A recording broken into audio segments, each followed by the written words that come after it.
We have 2 people dead in D.C. We have 50,000 dead in Gaza. And how many children starved to death last night?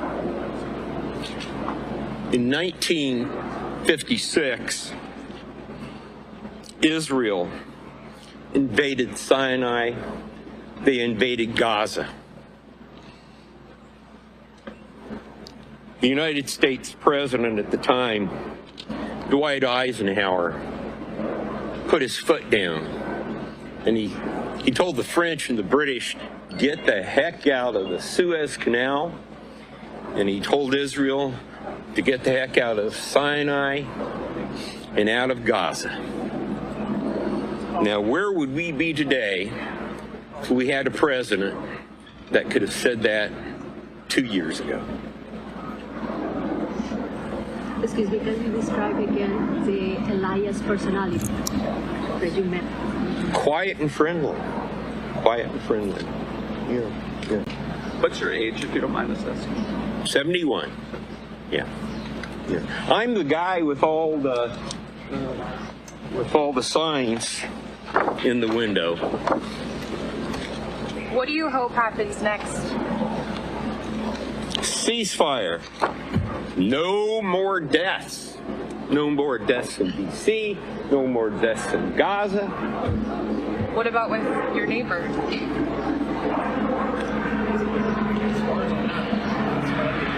I don't know. If you could say something to him right now, what would you want to communicate to him? What would you have said if you, like you said earlier, could have talked to him? Oh, I would have repeated what I've already said. Guns and bombs are not going to end this genocide.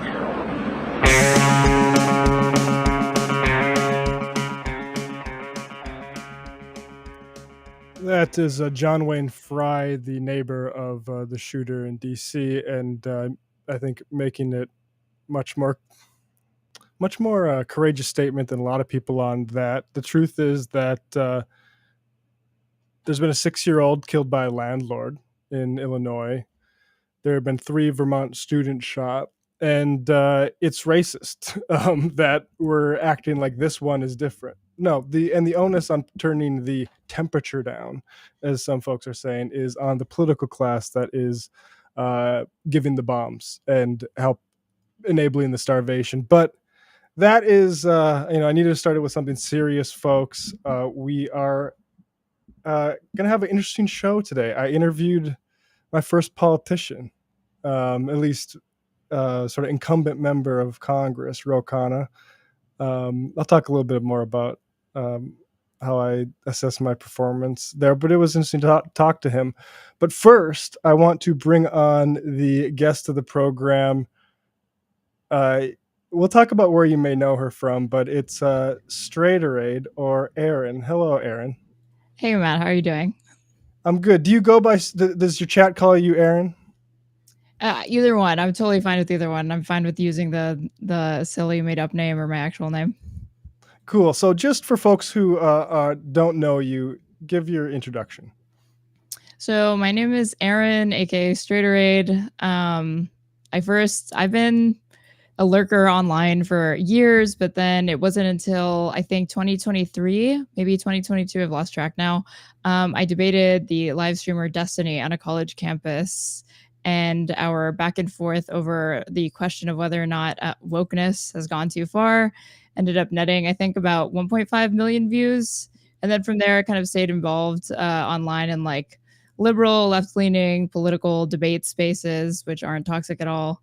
And then I decided to, I started getting invited and like asking to go on like bigger shows. And that included Saucecast, which is like a smaller podcast part of the PBD network. I was living in Miami and I've been on multiple shows, and now I have debated, I think I've debated Dave Rubin twice, and Charlie Kirk have probably been like the heaviest hitters that I've been confronted with.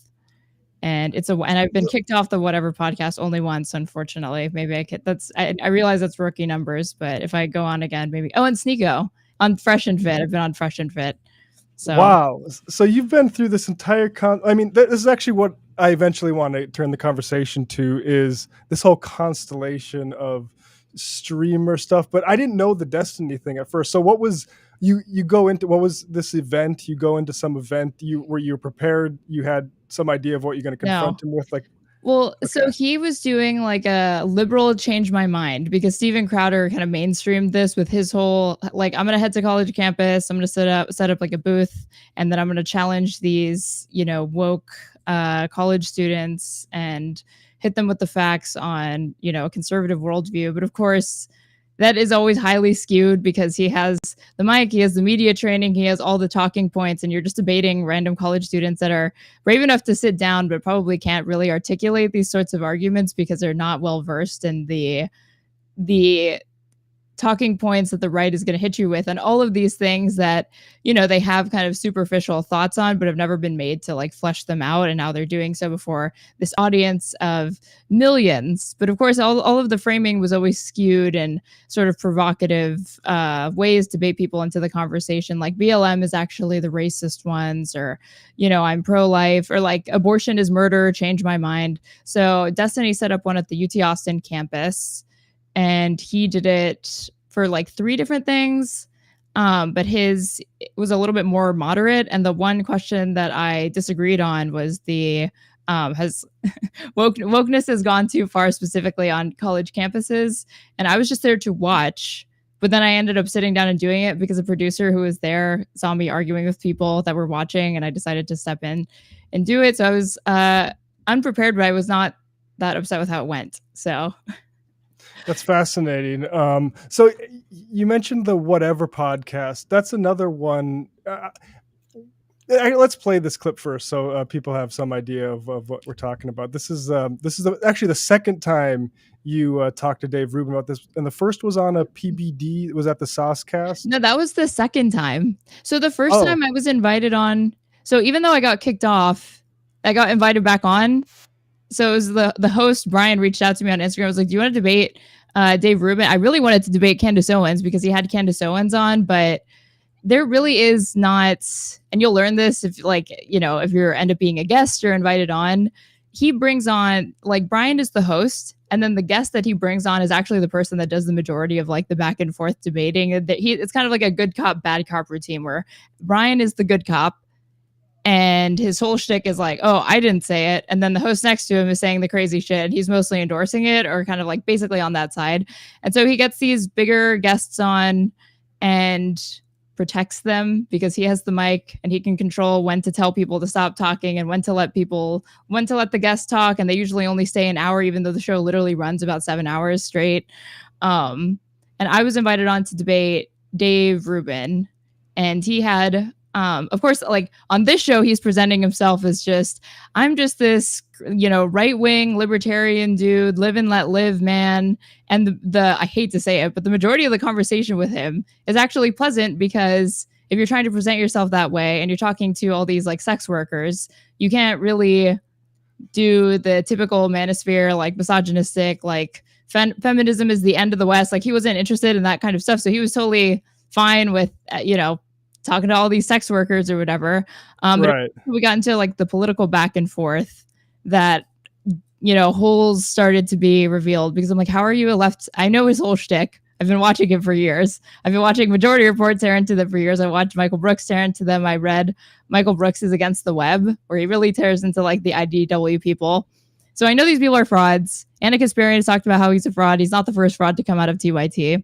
So I wanted to see if he was interested. He could be baited into like back and forth on anything. And at that point, he had already endorsed Ron DeSantis. I can't remember at what point we were in the primaries of Ron DeSantis, but I'm like, how do you reconcile being a libertarian, but you voted for Trump? You are endorsing Ron DeSantis. And the thing I was trying to get him on specifically was like abortion and contraception. And so he starts off by saying, I'm a libertarian. And I'm like, you're backing a candidate that is not only instituted abortion bans in his own state, but has already promised on the debate stage that if he wins the national office of the presidency, he wants a federal abortion ban, and he's interested in restricting contraception.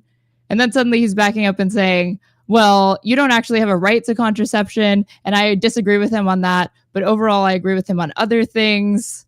So that was how we got into that. And then later, completely unrelated, I was invited onto a Saucecast panel, and then he was there. I can't remember. I don't even think I was told in advance he would be there. So it was like a second time meeting. And by that point, he recognized me and he was not excited that I was on the panel. Yeah, I'm fascinated by the whole PBD universe. But here's this whatever Do you moment. do just like for folks debates or who conversations on haven't your Yeah, thing? yeah. Would you ever debate Sam Seder? No, he's a horrible, horrible human being. No, You wouldn't definitely debate not. him? No. But you're into like open exchange of ideas and stuff, Yeah, right? no, he's a trash human being. Why? No, because he's done Shots like fired. 1,000 videos about me that are all nonsense I've never even talked about. Now, we've done 1,000 videos on him. I would reject the idea that they're nonsense. So you got kicked off of that show. Was that for the Rubin thing, or was it for something else? No, I was kicked off the first time that I went on because they asked me if I was a virgin and they wouldn't drop it. And I was refusing to answer if I was a virgin. I was like playing with them. Like I really didn't think I was pissing off anybody that much, but I guess I lost the plot as far as how upset they were. And so they asked me to leave, and then they filmed me leaving thinking I was going to throw a fit. But I'm like, well, if I'm not welcome, I'll just leave. So I left, and only to be invited back on later. So Okay, I was gonna take it easy on whatever, but there's something that weirds me out about it, which is you kind of mentioned the sort of dynamic, because I've seen it with Charlie Kirk, and it's Yeah. like Charlie Kirk basically scolding sex workers for their body counts, and I'm like, this is bizarre content, because it's very clearly it's understandable why that draws attention. It's because Mhm. it's like all male anxieties. it's like absent. Some men don't know how to live. They want to see, but they also want the titillation of having, women that they watch online. I found that very strange. Mhm.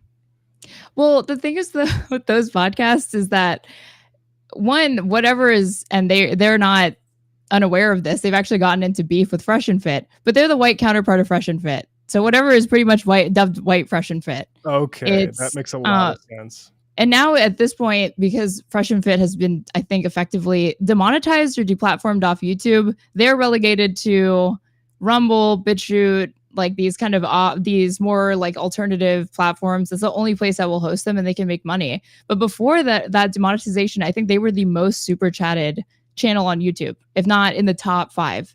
So, but the whole premise of the show is kind of under the guise of male improvement, but really it's just let's invite on a bunch of sex workers and berate them for several hours straight, and men are going to pay for TTS to send in their hateful messages, their jokes at their expense, and that's going to be read off. And it's just effectively that, and it's them going around asking questions as titillating as, can you name 10 countries, to reveal personal sexual details about yourself, talk about your life as a sex worker, loaded questions like, so why do you think that you're an entitled, or like you're a self-actualized feminist because you're doing you're putting your vagina on the internet, So this I just find it so funny that all of these men are complaining about, how women are exploiting their male patrons on OnlyFans, and they're abusing parasociality, and they're, resource guarding their sex and body or whatever. But all of these Guarding? I mean, yeah, that's the way that they look at it. Oh my But all God. of these men are being like financially exploited in a certain way, if you think about it, by all these same podcasts, because you're encouraging them to send in $100, $200, $300 TTSs so they can berate these women. So that's kind of the premise that loops it, that like kind of ropes them in. For Fresh and Fit, it's like male improvement. For whatever it's called, dating talk. That's just, it's just dating talk. You think it's going to be about dating, but it ends up being just about every right-wing grievance that pretty much exists in the Twitter online and in the mainstream at any given moment, and just rehashing those same conversations over and over. Because it really is, if you watch any of them, it's the same thing over and over. So what people are not really attracted to is like the male improvement. They really see the uptick in views when it has the misogynistic element to it. It's crazy how right wing that stuff has gotten. Like there was like all sorts of like 10 years ago, all sorts of podcasts like Dan Savage. It was like it was all like being very conscientious about all this stuff. And now I was shocked when I saw the term body count like come up, because that was seen as square to me. Like when I was in my 20s, that you would have anxiety about that, and now it's just a term to put in to get guys to click that are, I mean, saying something like resource guarding, like, I don't know, it's World of Warcraft or something like that. That is signs of pathology. And like, none of these guys are getting better. Watch, like you say, like, No. and TTS is text to speech, right? Like sending messages for a robot to yell at a sex worker about how, what's the like they should be with a man like him that's spending money that way. Well, the other thing is that I think the other question is like, why do these women come on and let themselves be degraded? But there's a symbiotic relationship going on because they almost exclusively reach out to and attract sex workers. And so the trade-off being made is you get the exposure because you get to say your name, shout out your OnlyFans, shout out, tell people to subscribe, and you will get more subscribers that way. And in return, you sit through this podcast where you're berated and made to look stupid for several hours. But it ends up being the sort of like win-win, although I think it's highly unbalanced and skewed in favor of the podcast host, clearly, otherwise they wouldn't do it. And even the extent to which you can promote yourself, that's highly restricted. You get in and all of their guests get to keep their phones on them. But all of the women that are invited on, you don't get to keep your phone. You're not going to have that out. If you're not paying attention, he gets annoyed. They don't want any interference like that. And that's been the case when I was on Saucecast and whatever and Fresh and Fit. There's absolutely no use of phone. You're not going to fact check these people on the spot. Either you know it or you don't. That's fascinating because, I mean, that's a big thing. When Emma and Sam both went down to Tim Pool, they insisted, like, I have access to my phone. I'm not going to, like, not be cut off from information.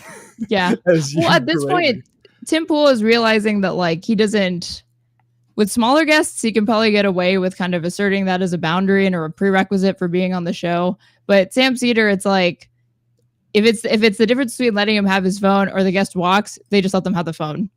Exactly. Yeah. I mean, that it says a lot. I can't imagine making that request of, like, we didn't tell Ezra Klein, no cell internet, phone, no buddy. fact checking, don't pull up anything. You know, they want it to be tightly controlled. And it's like, to me, it's already stacked in their favor the entire way. It's their platform. They control the mics. They have more training. They have more experience. It's their audience. And just that much more, they have to find some way to skew it even further in their favor, which is to not let anybody have their phones or pull up anything or ask about it. And they say it's because it doesn't look good and it looks boring and bad when people are on their phones or whatever. But I really don't. I think that truly is secondary to just they don't want anybody to be challenging or checking or say like, hey, what you just said has no basis in reality. They don't want any of that coming up. 100%. That's why. So the interesting thing to me now is how these places kind of get political. You know, especially Fresh and Fit. They started taking like swipes. I think we made fun of them a little bit, maybe on Majority Report, but they liked the attention clearly. Mm-hmm. Where like some people will like go away, and like I saw this with Sam's Jubilee appearance too. Like these spaces, it's not just sex workers, right? Like that they can draw attention with. Politics is like a massive draw, and that's what brings me to Asmongold. Like I remember seeing him playing Elden Ring, like in YouTube, like, oh, this is how you do like heavy dodges or something like that. And now he's the new Ben Shapiro with like. He rejects that he's a political streamer. So there's a clip of him where he says, I'm not a political streamer, and these people just want to force this label upon me because if I'm a political streamer, then I have a higher level of responsibility towards the subjects that I'm covering. So I reject that entirely because that's not even what I talk about. Half the time I'm not talking about politics. I'm just looking at things that I like and reacting. And I have opened that stream a few times, and it still always kind of ties into ongoings in the United States, politics, like world politics, but it's also just his like petty beef. And I would say like, if he's not arguing with a random chatter and just getting sunlocked by that, he's looking at political events and reacting. I opened a video. I'm like, okay, so he's reacting to Trump's newest press conference with the South African president. What is this like? And it's just him sitting in the corner nodding. He's barely even adding any commentary. But that like he's more adjacent, I wouldn't say like towards the Manosphere, even though I would say like he has reactionary politics. It's all the same, but it's closer to like Joe Rogan, Theo Vaughn. I would say Asmongold's more in that camp than he is in like the red pill space, if that makes sense. Yeah, and that's a really valuable space to be. That's what Dave Rubin's or it's kind of post TYT thing was. He's sort of a centrist. Tim Pool, the same sort of view from nowhere. But it is fascinating in this era that it's not just let's watch the new trailer for Hack and Slash. It's let's watch the president of South Africa lecture our president about white genocide, and not and that's. I mean, I don't know how to read that. That seems like it's a good thing that people want to tap into that, and then the source they're going to it for is just demented. Yeah, like filtered through that, And I'm all for like the other thing that bothers me is that at this point, Asmongold is clearly a millionaire. So his aesthetic of being the slob that's just a basement dweller and he's just opening his laptop and streaming is this completely. It's either contrived or it's at best it's contrived, and at worst it's just a completely false representation of what he's offering, because he has the money and resources to be presenting like Ben Shapiro in a big studio in Nashville or wherever Daily Wire headquarters is. But he is trying to come out, or like he comes off like the everyman, because aesthetically he kind of looks like he's just this like guy in his basement talking about the news, and that's it. There's something people identify with like the shut-in, I guess. Yeah. And it's ironic that we started with Jordan Peterson as the clean your room guy, and now like, oh, actually that was the wrong bet. It needs to make a point of not ever cleaning your room, and that's what people want, I guess. I feel like the staying power of that. Maybe I'm wrong. It just feels like you got to figure out something. Well, and you mentioned earlier that the Manosphere are kind of surprised to hear about the topics that they want to touch on repeatedly in all of these episodes. But the Manosphere is this big umbrella term for what constitutes a lot of different factions. There's red pill, there's incels, there's black pill, and then there's the pickup artistry. What's his name? Like, I can't, Roosh V types. And like that, all of that is kind of collapsed into like the Manosphere. So you have people like Kevin Samuels, who's now dead, who's this like really big like black men's influencer. You have Fresh and Fit, but you also have whatever, and then you have PBD falls into that somewhere, but you also have like Rollo the business class version of it, right? You have like all of that in one space. And I've talked to Troy Francis, who is more of an OG, like rolled with Rollo Tomasi, and the pickup artist like the Roosh V. Truly the pickup artistry, like the main goal is to talk to women, like show men how to talk to women and get laid, and that's it. And it's not going to be tied to Christian morality or getting married or maybe Islam, the way Fresh and Fit kind of ties in Islam sometimes. It was exclusively about hedonism. And he has told me, and we've talked about it before, that he does like it. He was like, it was around 2020 that I noticed there was this pivot where all of a sudden it wasn't enough to just talk about that. They also wanted to incorporate like you needed to be anti-vaccine and you needed to be like anti-mask and science. And they're starting to tie in political prescriptions. And he was like, yeah, those aren't even my politics. Not that he's some like super leftist dude or anything like that. But he said it's sort of morphed into needing to accommodate that. And he's like, I kind of don't like that. It's moved into having all of these ideological prerequisites, because that was just not the original intent of the space. So he wants to focus on just the misogyny and the pickup artistry. He doesn't want to have to like simp for Trump.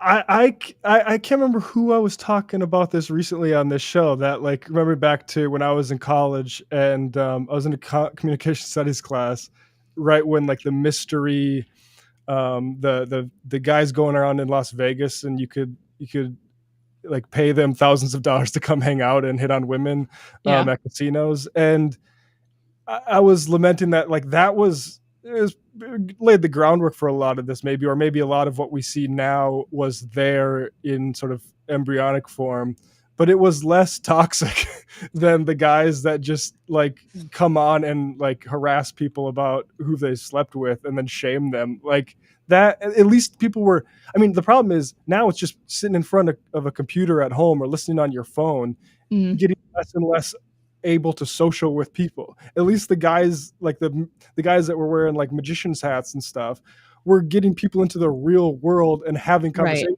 Right. Now they were telling you like, well, the secret is be negative. Like the truth is about that, like what was it, nagging? Whatever. Nagging, yeah. That is just give those guys some kind of prompt, right, to get their mouth open. It's and kind of be negative is easy to be creative or funny, but like at least they were socializing, and now it's just paying money for a digital, again, like a text to speech person to shout.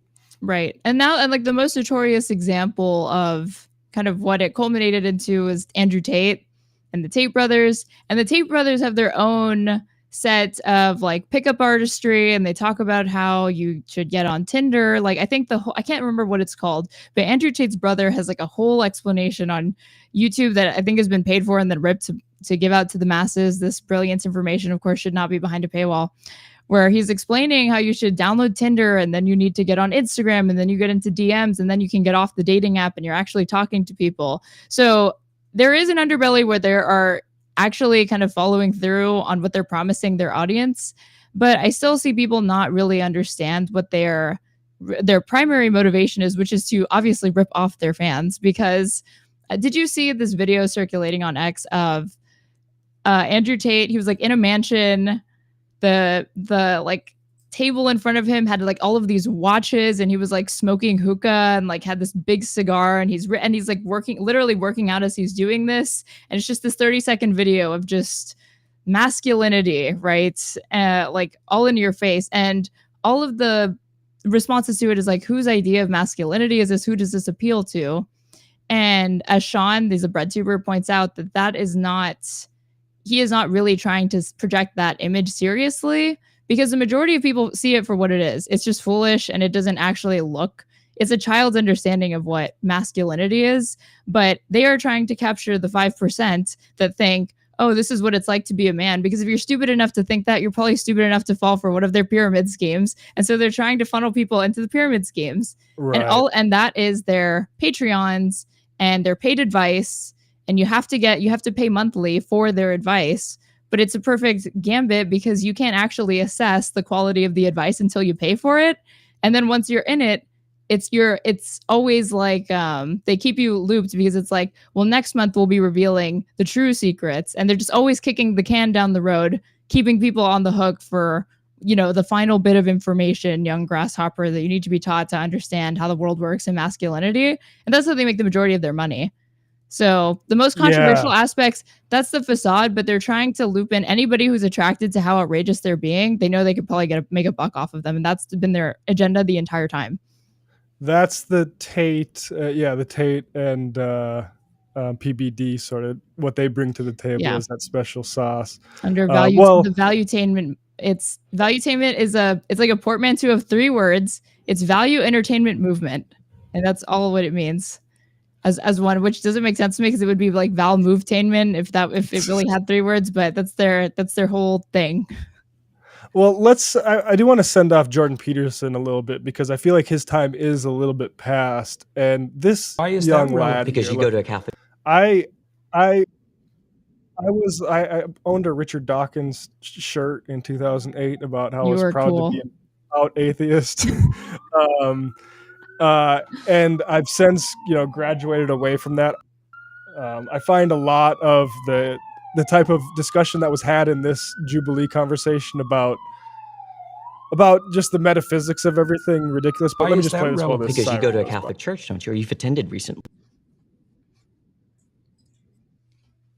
He's asking why is that because you go to a Catholic church, don't you? Or you've attended recently. You're interested in Catholicism, aren't you? Sure. All right. Are you familiar with their doctrines? Somewhat. Okay. You're their familiar. Doctrines are very how do they deep. regard Mary? Why are you asking me that? Because you're a Christian. You say that. I haven't claimed that. Oh, what is this? Is this Christians versus atheists? I don't know. You don't know where you are right now. Don't be a smartass. Well, and I mean either you're a Christian or you're not. I won't talk to you if you're a smartass. Oh, either you're a Christian or you're not. Which one is it? I could be either of them, but I don't have to tell you. You don't have to tell me. I was under the impression I was invited to talk to a Christian. Am I not talking to a Christian? No, you were invited to. I think everyone should look at the title of the YouTube channel. You're probably in the wrong YouTube video.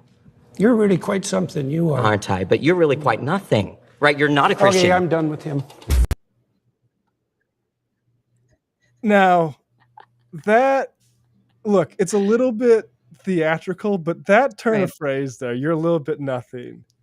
I just want to say that kid is masculinity to me. That is the energy you get in.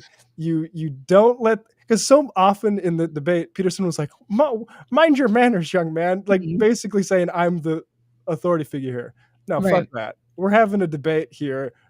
You believe, or actually won't even admit whether or not you believe in God or whatever. It's time to get a little bit serious. And I love the way that kid pressed him on that. That was like a mugging. Well, this is what happens when you're Jordan Peterson and you've spent the vast majority of your career surrounded by sycophants, because there was no worse fan base to me. I was like, Sam Harris's rivaled it pretty bad as far as the proclivity and desire to just astroturf. Anytime there was any criticism of Jordan Peterson and Sam Harris, there were always fanboys in the comment section or replying to these people that you were missing context, you didn't understand what he was saying, there's something about you that's not getting the profundity of the things that he is trying to teach young men. And this is why the left has lost touch with young men, because these people just resonate in a way that you possibly couldn't. Do you remember when he had that debate? It was like it was not intended to be a debate, with Kathy Newman on BBC. Oh yeah, that's when he made a lot of hay out of, because she's like, "How dare you," or something like that. Well, right? he was being just as dodgy and evasive as he was in this Jubilee video, but this is before he had all the issues with the opioids and the addiction, and his career had progressed to the point that it was. So he was able to, but he was just as evasive, and she's trying to get at what he believes because he's just not forthcoming with it. He kind of leads you all the way up to the edge, but he wants people to jump off themselves. And so she just kept asking questions that started with, "So you're saying this? Are you saying this? Are you saying this?" And he just couldn't be pinned down, and he kept managing to answer the question in the most basic way and then throw it back to her or divert. And it was just in so many compilations of Jordan Peterson effortlessly wrecks feminist journalist Kathy Newman or whatever. And she dropped the ball on that, I admit. But he is still, all these years later, pulling the same shtick. But the difference is that these kids know the rhetorical traps to get him and throw it back on him. And he's lost his ability to really navigate these conversations, because just several years ago, this is something that he would have easily been able to do. But he's just too many years into his career. He said too many things. He's done too many things, that for him to try to be evasive at this point, practically 10 years into being a public intellectual, there's no hiding like what you think, really. You're just allergic to the labels. And so all of this new generation of like Dean Withers, Parker, these like little debate bros that end up on these shows, they see through it and they know how to play the game to rig it in their favor and against Jordan Peterson. So he won't be outsmarted, or like he can be easily outsmarted at this point on these shows, which is why I was surprised he agreed to do it, you know? Yeah. I mean, the last people, you can't fuck with that stuff with 20-year-old atheists. Like, they read books about fallacies, like that stuff. And he really was. It's just like watching a guy who should have retired in sports, like go out and try to pack it up. One final thing I want to ask you about, and maybe you could, I'm curious about your sort of intellect. You said you mentioned reading Michael Brooks's book. I'm curious about this tweet here. You have it's from Post You from a Different Era, and says life comes at you fast. And this is you, and the quote in the yearbook saying, "A creative man is motivated by the desire to achieve, not by the desire to beat others." Now, what's the story behind this? Because as I read that quote now, it doesn't seem like a usual Ayn Rand quote. What's going on with that? So I'm not an objectivist, and I've never been an objectivist. The first quote that I wanted to submit was, "Gaiety is the most outstanding feature of the Soviet Union." It's a Joseph Stalin quote, and the person who was the yearbook coordinator at my school was like, "You can't quote Stalin as your quote, so you need to pick something else." And so I was like, okay, well, and I don't really believe that. I was just, taking the piss out of it. And that was Grimes. Like, if you look in Grimes's yearbook photos, that was the quote that she used. So I thought it was funny, and I was just trying to do it. Right. And at this point, we were reading, I can't remember, I think it was The Fountainhead, because it was my senior year of high school. And so I was like, okay, well, I'm gonna use this Ayn Rand quote. because at that point I was like you, I was really into the like new atheism. I loved Richard Dawkins. I like, for a minute I liked Sam Harris, and then I saw, okay, this is just a smokescreen for a different type of bigotry, because I really saw that. I was like, a lot of this is really just about anti-Muslim bigotry. And I was seeing their aversion to like trans people, and I was like, okay, this is not just, facts and logic here. And he started to play with like race science. I was like, this is a joke. These people are not, they're pseudo intellectuals to me. But so at that point I like moved past the new atheist, and I was really into Noam Chomsky and Slavoj Žižek, and I was reading this article where he dubs Ayn Rand kind of the last she's the last person who believes in capitalism. And he was making a critique not only of objectivist writing, but it was part of a broader conversation about how like John Galt is like the moron who got us into the 2008 economic recession. But that if you actually look at her philosophy and her understanding of individualism, stripped from the context of it fitting into her kind of objectivist, very, very free market capitalism framework, you really do see the same principles of like socialist principles come through, and the idea of like self-actualization and an emphasis on like individual liberties. But of course she connects it to, free market capitalism. And I also really love David Graeber, who talked about bullshit jobs. I just read Bullshit Jobs, and he talks about how people actually like to work. They just don't like the relationship that they have to labor. And so I was like, interestingly enough, even though she's this notable right-wing figure and has gone on to, melt the brains of like some people have their new atheist phase, and then other people have their kind of objectivist phase, right? And so I kind of missed that, but I did use the quote as like a tongue-in-cheek, because anybody who actually went to high school with me knew I was this like huge leftist. But I thought this one quote kind of stands out among her broader body of work that is all about, like what, like I can't think of it. Well, Fountainhead is an interesting one, because I mean that's the one I would say, if I gun to my head, if I had to reread. I've read Atlas Shrugged and Fountainhead. Atlas Shrugged was really a waste of life. Right.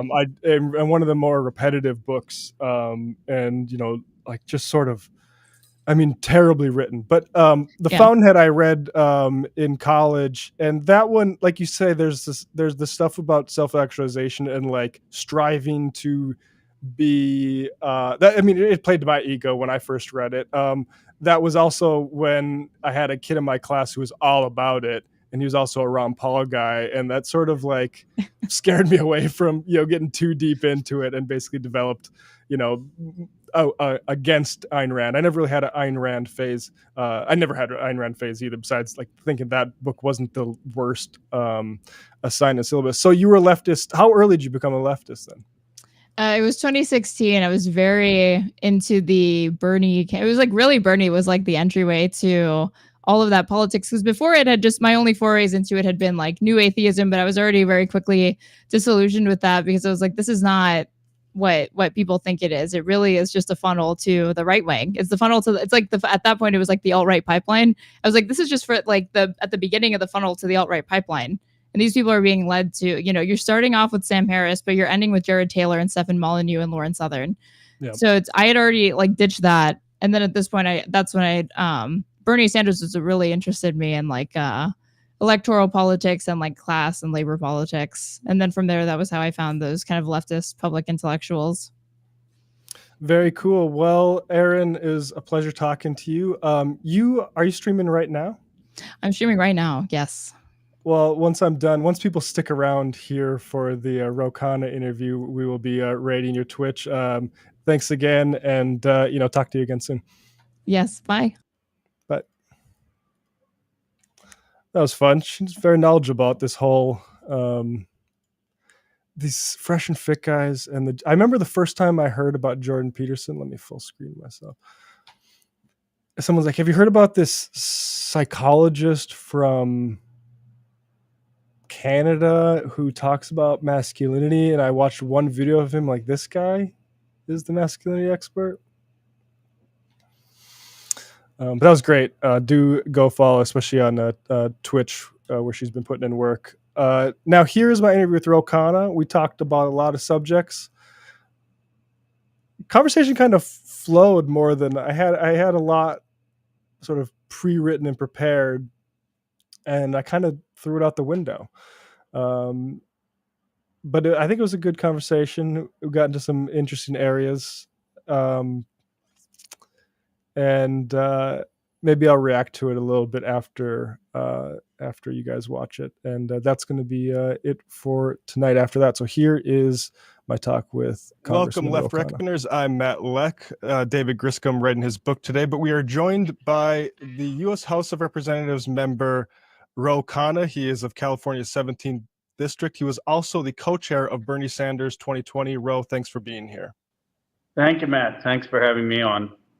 First, I'm just curious your initial reactions to the Trump administration's first months, both the DOGE driven by Elon Musk, which is now, I think, kind of a little bit in the at least public rear view, and the tariffs that he imposed and sort of slightly retracted. Well, they've created economic chaos. I mean, they took an economy that was relatively strong in the macro, even though people were struggling with prices and people were struggling with costs. And they really pushed us where people are now talking about recession. And that is because business investment is drying up. Prices have been going to go up for everything from inputs for manufacturing to consumer goods. And you've at the same time had the slashing of federal contracts, of science investment, of federal jobs. And so it's really taken a sledgehammer to the American economy. And there hasn't been any savings. I mean, Elon Musk talked about $2 trillion of cuts. We've got, of course, a $2 trillion deficit. And he said, I'm going to cut $2 trillion. Then he talked about $1 trillion. Then it's about now $80 billion on his own estimate. And we'll see how true that is, though it's taken a sledgehammer to medical research and scientific advances. And at the same time, the House Republican budget increases the deficits by 3.8 trillion over 10 years, meaning they take the 2.1 trillion a year to 2.5 trillion. We are currently at around 7% deficit spending of GDP, and they take it to 8%. And so they have no leg to stand on fiscal responsibility. We sort of fast forwarded to the realization that this was a lie, that there was all of these wasteful spending programs by the government, and we could just get rid of those and all of a sudden everyone could pay less taxes. My kind of issue is that it's less that the Republicans won that argument and more that the Democrats had sort of not been able to deliver the argument that actually government is vital. These things are really important. What would you say to that this is less about the rhetorical power of Donald Trump and more about basically the party that I only vote for, I don't vote for Republicans, failing kind of the mission that maybe FDR or even JFK understood a little bit better? Sometimes we don't appreciate things till they're snatched away from us.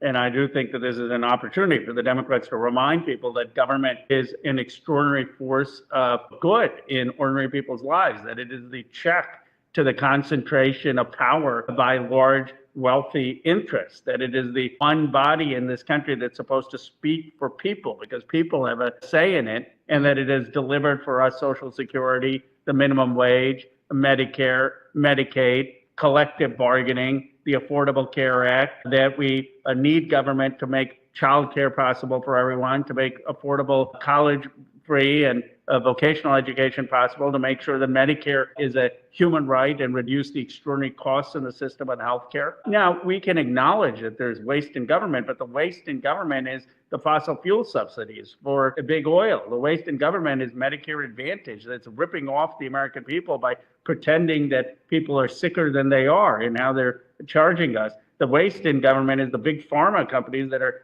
charging us an arm and a leg for the prescription drugs. The waste in government is the defense contractors that are making on average $5 million a year while charging monopoly prices. You want to go after the waste in government, go after the private cap of government agencies for profit. I mean, that's really what my thing is. I've been obsessed with the Truman Committee. Harry Truman back in World War II went around. President. Exactly. And I feel like it kind of is a signal of how sort of far we've fallen, that we have somebody who would have been investigated by Truman, maybe the type of person, contractors, leading this effort into look for waste, fraud, abuse. It kind of seems a little bit farcical to me. Well, look, I took a page from inspiration of Truman. One of the proudest things I've done in Congress is I led as a freshman or sophomore congressman the investigation into TransDigm, and TransDigm admitted that they were fleecing the American people, charging 1,000% markups in parts that they were purchasing, and they actually agreed to reimburse the government $16 million. Now, that's a small sum, but it showed that an investigation of Congress can result in an impact. And I was back then warning that one day we were going to move to trillion-dollar defense budgets, 56% of our budget. And people were laughing at me. Sure enough, we're now over $1 trillion of defense. That is what we ought to be going after in terms of the sole source contracting, the monopoly practices. That's where there's savings. And look, Musk actually, with Obama and Ash Carter, disrupted some of that with SpaceX in terms of NASA and Defense Department. And when he first got there, some of us wrote and pushed him, saying, look, you want to go after the big spending, go after defense. But they had no interest in doing that. They're increasing defense by $150 billion. How do you view the space sort of privatization stuff? Because I remember following that closely when I was in college with NASA and the introduction of SpaceX. And I kind of feel like there's something that's been lost when we did that, which is that when NASA was doing the sort of research in the decades prior to that, that was for the public, right? If a space shuttle exploded, well, at least we learned something, or a satellite exploded, at least we learned something that we can continue our public mission. And here's all these products that were developed by NASA. And now it's all under private controls. And, I'm curious, do you think the advantage of having this under private control, whether it's, Jeff Bezos and Musk are able to advance, shipping or through space or something like that, do you think that has been compensated or compensates the loss that we have from a sort of public-minded space program?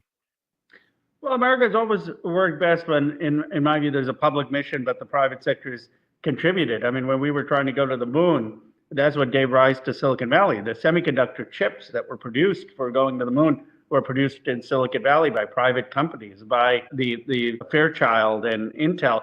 Now, they wouldn't have existed if it weren't NASA buying from them. So they gave rise to Silicon Valley. The private sector fueled public sort of missions. And I have no problem if NASA has public sort of missions with the public interest at heart if they have private sector companies that are competing and disrupting the industry. Look, it was Boeing and Lockheed that had the contract before that. So they were private companies. They just had a very inefficient contracts where it used to cost a ton to put a satellite in space. And SpaceX did reduce the cost and showed that it was reusable. So I view that not as disrupting the public sector, but disrupting the monopoly of private sector that was supplying the public sector. Yeah, and this is why I think you're one of the more interesting representatives we could have on, both with, who you represent in Silicon Valley, who is, typically not someone socialist like me, super trustworthy, but also co-chair of Bernie Sanders campaigns and generally one of the more progressive representatives. And, I don't want to get into the horrors of socialism thing. You talked about that with Ben Burgess. Suffice to say, we have a disagreement. My practical issue is more that I worry that we're too often shadowboxing with Stalin when we have China that is kind of eating our lunch right now. When you look at BYD cars, when you look at the high-speed rail that they've deployed over the past 15 years. And I feel like that, I read Ezra Klein and Derek Thompson's Abundance book. I didn't feel like I don't think the courts being a little bit more fluid is really the whole picture there. I feel like it's when Xi Jinping has the DeepSeek AI founders in for a photo op to glorify China. He says specifically, we need a private and public spirited economies, but also the private stuff needs to be for the nation. Now, I would say it should be for humanity generally or for the working class, but I'm curious, do you think we have that ethos here with the type of people we are trusting with the means of production in this country? I worry that they're mainly motivated for their own profit. Well, that's why I've called for a White House Economic Development Council. I think to build industry in America, to build again in America, which is the ethos of Ezra and Derek Thompson's book, is going to require more than a better state capacity and better permitting. It's going to require federal investment. It's going to require an investment in the workforce. It's going to require buying things if people build them here. And that has been how we have developed from Hamilton to Lincoln to FDR. It has been with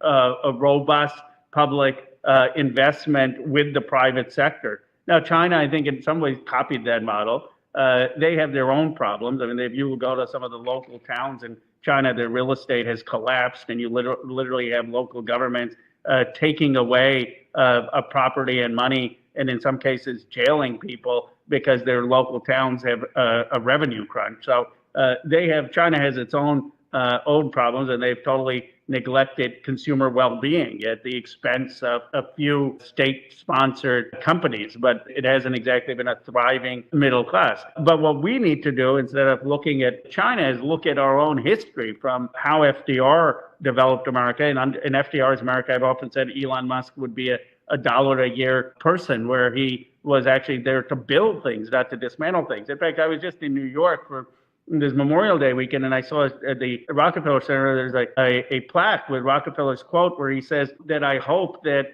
the ambitions of people will be put to a public purpose, and that the dross of selfishness will melt away. And of course, Rockefeller was a monopolist and had his own challenges, but back then there was some sense of the public good, the fact that business was subordinate to the public interest, not that the public interest was supposed to be in service of business. And that is the balance we need to get right again. I've often said Silicon Valley needs to be in the service of America, not America in the service of Silicon Valley. Do you think we can get there without another 1929 crash? And how does, your work in Congress, how can we do that without the pain of another Great Depression? Well, I certainly hope so. I mean, unfortunately, in American history, the times of great challenge and great reformation has been after crisis. But I would say Donald Trump is crisis enough. We don't need a depression. We have someone who's dismantling the institutions we know. He's basically getting rid of medical research, decimating NIH, getting rid of 50% of our investment in advanced technology, advanced science with the NSF, getting rid of so much of the FDA that approves new drugs, banning foreign students from coming to places like Harvard, taking a sledgehammer to our universities. He is openly talking about defying the courts, creating a situation where people can be disappeared if they speak out and express unpopular opinions. This is crisis. We don't need a Great Depression. And I believe that that what we should recognize is there's a deep angst in America, and anxiety in America, and anger in America, because too many people feel that they didn't have self-worth, self-respect, that they were passed over with all of the activity in Silicon Valley or Wall Street. Not just the financial activity, the media focus, the sense of glorification. It used to be we glorified workers in America who built America, and then we started glorifying big tech and financial leaders. And so what we need, in my view, is a Marshall Plan for America, a vision of I call it economic patriotism, a real vision to rebuild every part of this country. And I believe that should be the vision of the Democratic Party going forward post-Trump. Trump is the crisis. He is our Great Depression. Musk is our Andrew Mellon. I mean, Andrew Mellon in the 1920s was basically Herbert Hoover's Treasury Secretary, saying exactly what Musk was saying: get rid of government just for the weak. We want ambitious, enterprising men to take over. And that led to FDR. So I'm hoping we'll have a progressive era. Yeah, and 100%. And the Build Back Better to bipartisan infrastructure bill, as part of the folks who was pushing to make that more larger and more sort of a bigger bill, do you think that is the sort of direction that we need to continue heading, is those sorts of infrastructure problems that, and maybe get the people working faster? I'm curious what the next sort of stab is, or do you go at something like healthcare? Well, I think we have to deliver on a few key things. Let's first raise the wage. I mean, that was unconscionable that we had the presidency, the House, and the Senate, and we couldn't get the minimum wage raised for $7.25. I had called for firing the parliamentarian. People thought I was crazy, but now the Republicans are talking about firing the parliamentarian. AMLO did raise the wage from $4.65 a day to $15 a day in Mexico, and President Sheinbaum followed him. That's what we should focus on. We should focus on childcare. That's such a huge cost to families. Of course, we should focus on healthcare. I've been a long supporter of Medicare for all, not just because that's a human right. That would substantially decrease costs in America. And this idea that it would increase taxes is just nonsense. What it would mean is people would pay a fee for Medicare that is much, much less than they would be paying to their private insurance companies. And employers would be paying to Medicare much less than what they'd be paying private insurance by definition, because the private insurance and hospitals and big pharma won't be sucking out the profits in the system. So those are the things that we focus on. Then I think in terms of the economic renewal of this country, my view is that we should be investing in every community to have diverse economies. If there's an advanced factory that can come there, great. If we can have a university there or a hospital there for jobs and jobs that don't require a college degree, terrific. What are the investments we can make in partnership with local community leaders to bring back a Lorain, Ohio, a Johnstown, a Milwaukee, and create dynamic economies across this country? And just to switch gears a little bit, to your credit, over a year ago, you called on Joe Biden to change his approach with regarding Gaza and hugging Bibi Netanyahu.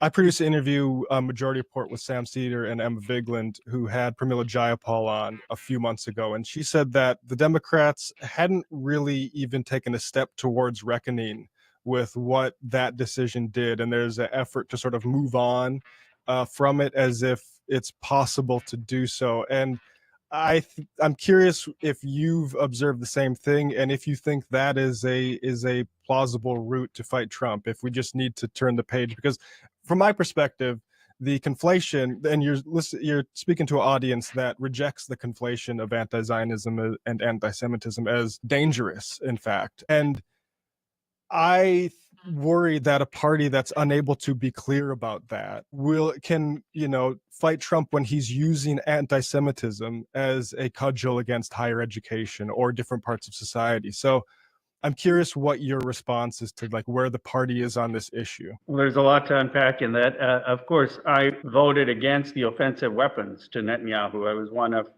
50-some members of Congress to do that, about 40-some in my own party. And that, to me, was a moral conscience vote. I started my career running against the Iraq War. I led the War Powers Resolution with Bernie Sanders to stop the war in Yemen. I just saw kids dying in Palestine, and I said, we can't continue to provide Netanyahu with these offensive weapons when there are over 50,000 people dead and so many homes destroyed and so many children without food. I do think from a moral perspective, we have to recognize that war went on way too long, that we should not have given Netanyahu a blank check.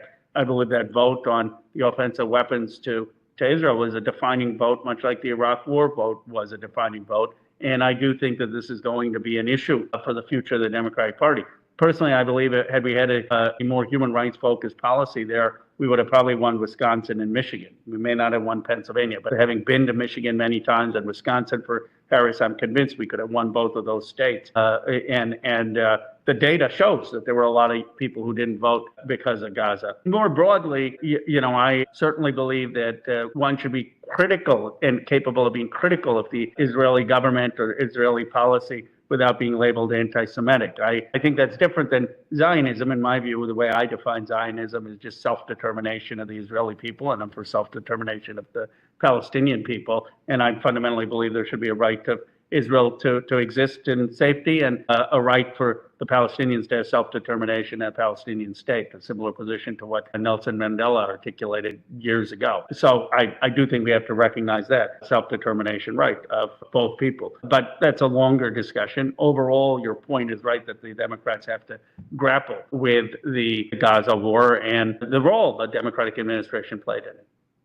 Yeah, I mean, I think that's generally agreeable enough. My thinking is influenced by folks like Avi Shlaim, Ilan Pape, who were sort of two-state solution folks until they've seen the writing on the wall.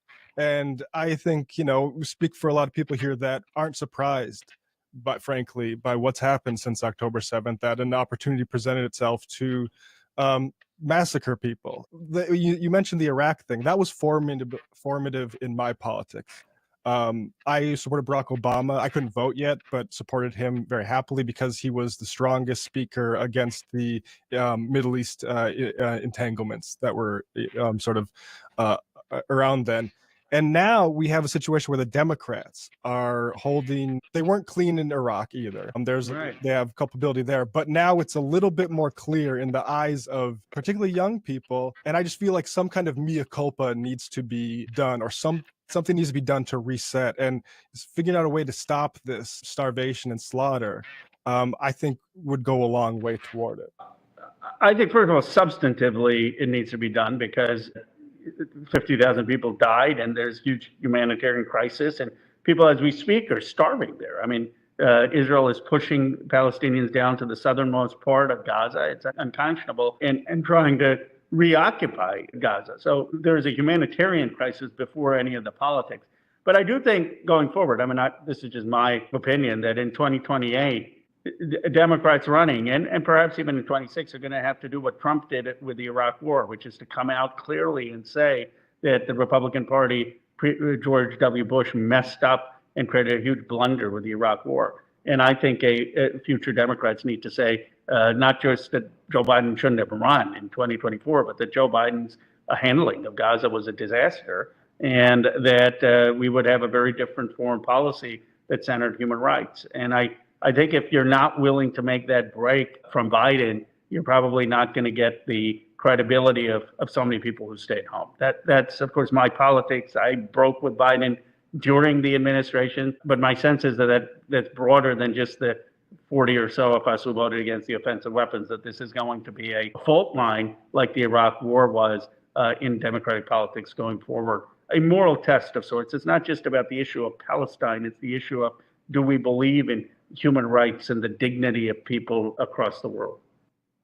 And just one final question. The topic of age has come up a lot with regards to your colleagues, and it's not really my favorite thing to talk about. I feel like it's sort of, if we had a more vibrant democracy, some of these things would question itself, but you're on the younger end of Congress members. I'm curious if you think that is, if like age and performance considerations, look, I supported Bernie in 2020, but if you think age and performance considerations need to be more at the forefront, or if we should just focus on, say, what you're talking about earlier with bringing back manufacturing and making sure there's jobs for folks.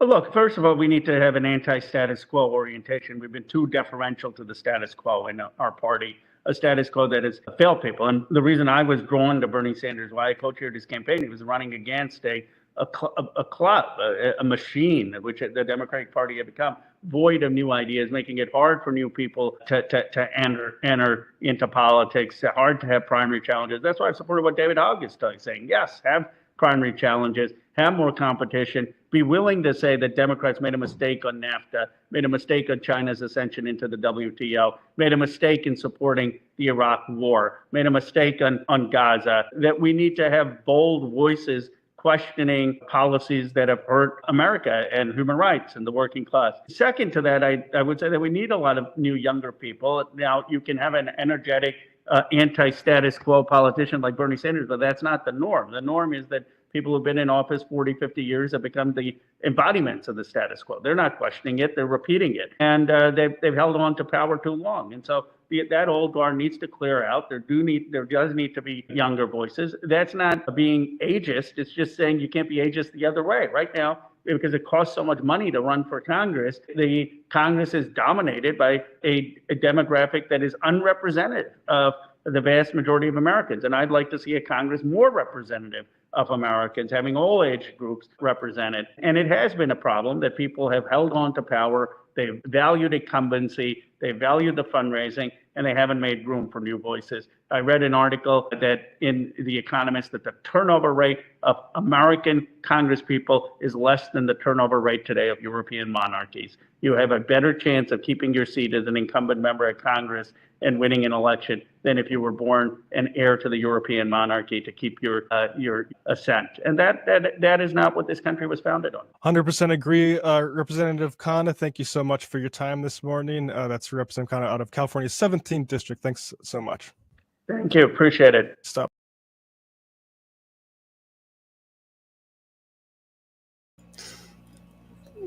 All right, folks.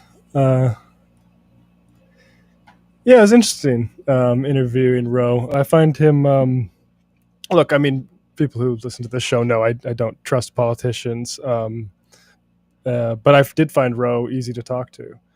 And it is true, like, Ro's making the rounds. He wants to get on programs like ours. We don't reach out for particular politicians, not even really on Majority Report.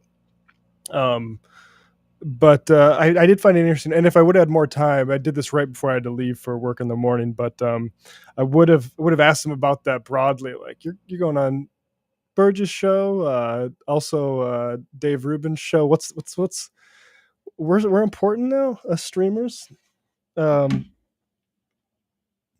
yeah, I will say one bit of self-criticism is I over-egg my questions. I throw in, I had all these things written out, and it's like I'm going to throw in the anti-Zionism question into another one. So I got to get better at asking more direct questions. But you know what? Or maybe I don't. Maybe that's the last time we'll have a politician on, because I've been. What did Ethan do after Sam was on? He asked his producer, "Have I been owned? Have I been owned?" No, I enjoyed that.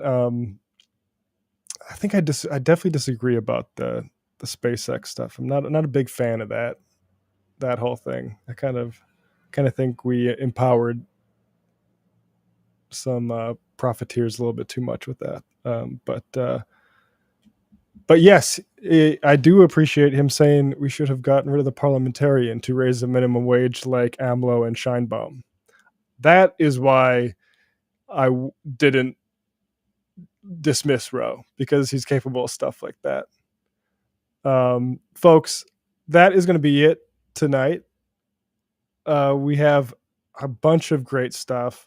I think we'll have a JFK update. JFK, Jeff Morley, come back on, talk about the JFK stuff, including the story of the first African-American Secret Service member, which is not a very happy story, though he's still alive, which I did not know. And Joannides, what's in the Joannides file? So patreon.com/leftreckoning. Get access to that. Also, we have a really good book on public power. We got some really good stuff coming up, and David's set to return next month. So I appreciate it's been Matt May. It's been this whole month, and I didn't even call it Matt May one time. Slipping. 25-year-old Matt would have been hungry, or would have caught that right away. I would have had a graphic made. Matt May.